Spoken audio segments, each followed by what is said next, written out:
Volvo 480 Turbo. Il modello nasce nel 1985, è una coupé praticamente 4 posti ed è la prima trazione anteriore di Volvo. Solo nel 1988, sotto varie pressioni, nasce il modello turbo in questione, che stiamo trattando noi nel video. Macchina, a mio avviso, stupenda dai grandi potenziali. Il motore è un 1720, dotato dalla cassa Renault, di origine Renault, modificata in collaborazione con Porsche e da Volvo. Questo motore qua è un motore molto sottovalutato perché modificato da Volvo questo motore poteva reggere fino a 200 cavalli e sarebbe dovuto uscire con 175 cavalli, ma Volvo lo depotenziò tramite centralina portandolo a 119 cavalli nella prima versione e 122 nella seconda versione. Però io vi dico subito che con centraline robot create da un ingegnere che praticamente fu incaricato nel lavorare ai motori, doveva uscire originariamente con 175, quindi con questa centralina si riporta il motore all'origine. Quindi pensate un po' se questa autovettura fosse uscita con questi cavalli nell'88, sarebbe diventata una leggenda. Mentre ovviamente con la filosofia Volvo che i motori turbo praticamente sembrano degli aspirati di grossa cubatura, con buona coppia, ma sempre molto soft. Infatti le turbine nella stragrande maggioranza non superano i 0,40-45 di pressione. Quindi, detto questo, poi il telaio fu perfezionato da Lotus. Quindi iniziamo a capire un po' di che meraviglia di autovettura stiamo parlando. La linea è spettacolare, a me fa impazzire. E oggi si stanno rivalutando tantissimo e la gente comincia veramente ad apprezzarle perché era troppo avanti per l'epoca. Cosa aggiungere di più? Difetti. I difetti che io trovo in questa autovettura è indubbiamente le plastiche interne sono assolutamente non all'altezza dell'autovettura, sono assolutamente scadenti e rumorosissime. E un'altra nota dolente sono l'impianto elettrico, i fili un po' troppo piccoli e messi un po' alla carlona all'interno del vano motore che scalda tantissimo. Quindi quello che bisogna fare in questa autovettura, per quanto mi riguarda, è migliorare il raffreddamento che scalda tanto. Io consiglio un radiatore dell'olio maggiorato e un bulbo che apra prima, da 89 apra a 83, mettere la centralina robot e la macchina è una goduria incredibile. Con assetto e altro accorgimento ovviamente perde un po' di comfort, ma nella guida diciamo un po' più allegra dà veramente delle grandi soddisfazioni.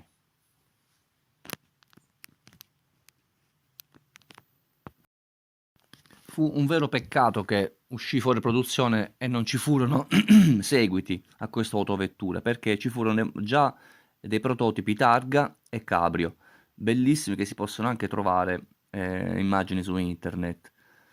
Secondo me quest'auto sarebbe potuta diventare la 500 Abarth della Volvo. Purtroppo in Volvo c'erano dei dirigenti che non volevano quest'auto, infatti poi non lo fecero più, perché avevano paura che prendessi il sopravvento sui modelli e sulla filosofia costruttiva di Volvo con macchine di grandi, diciamo, e quindi questo segmento fu tagliato fuori. Ripeto, a mio avviso fu un grave errore perché questa autovettura è veramente divertente e con delle forme iconiche che solamente dopo 30 anni si stanno riuscendo a comprendere.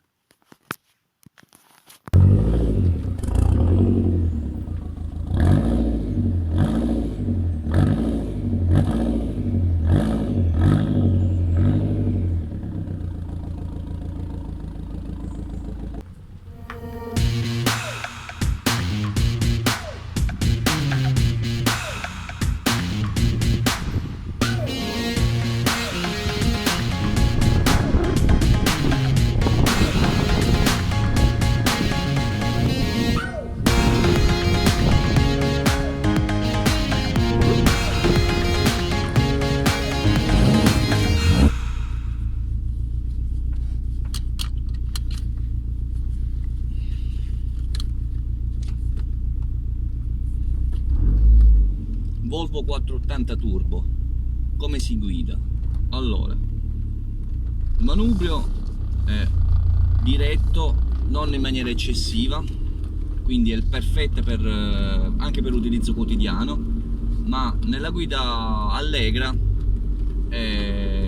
sulle strade extraurbane con un po' di misto, non strettissimo, è veramente godibile.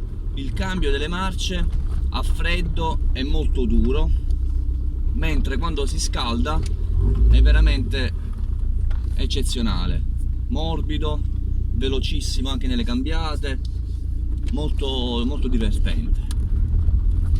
Con l'assetto originale è una macchina anche estremamente confortevole. Ovviamente se poi andate a mettergli un assetto,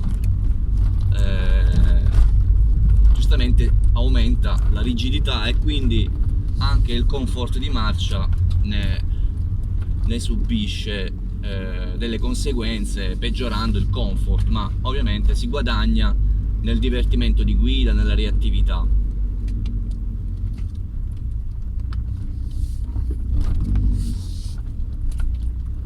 Anche con ovviamente lo scarico artigianale, come potete ascoltare, migliora nettamente il sound. Ovviamente dipende dalla persona cosa vuole fare. In originale è silenziosissimo ed ovviamente ne migliora il comfort. Una macchina che potrebbe tranquillamente affrontare dei viaggi. Il motore è super affidabile se ben tenuto e soprattutto se gli fate degli accorgimenti, gli mettete un buon olio sintetico. Con lo scarico artigianale è veramente coinvolgente il suono, come avete potuto vedere, sentire dal video che ho fatto prima. Spero che si senta bene l'audio, cercando con quello che ho, un telefonino, di fare il massimo possibile. E niente, questa macchina è veramente, veramente bella, godibile, ragazzi, veramente, veramente una meraviglia.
ragazzi, il video è terminato, spero che da questa fantastica inquadratura vi sia piaciuto, mettete mi piace, ma soprattutto, essendo io un appassionato di Volvo vecchia scuola, ovviamente amo tantissimo i motori turbo benzina, Volvo IT5 soprattutto. Se qualcuno di voi ha delle automobili che vanno dagli anni 80, anche prima, dal 740 turbo in poi, contattatemi e sarò super lieto di provarle, fare un bel test e un bel video. Mi raccomando, vi aspetto, mi raccomando, seguitemi ragazzi, buon divertimento e buona giornata.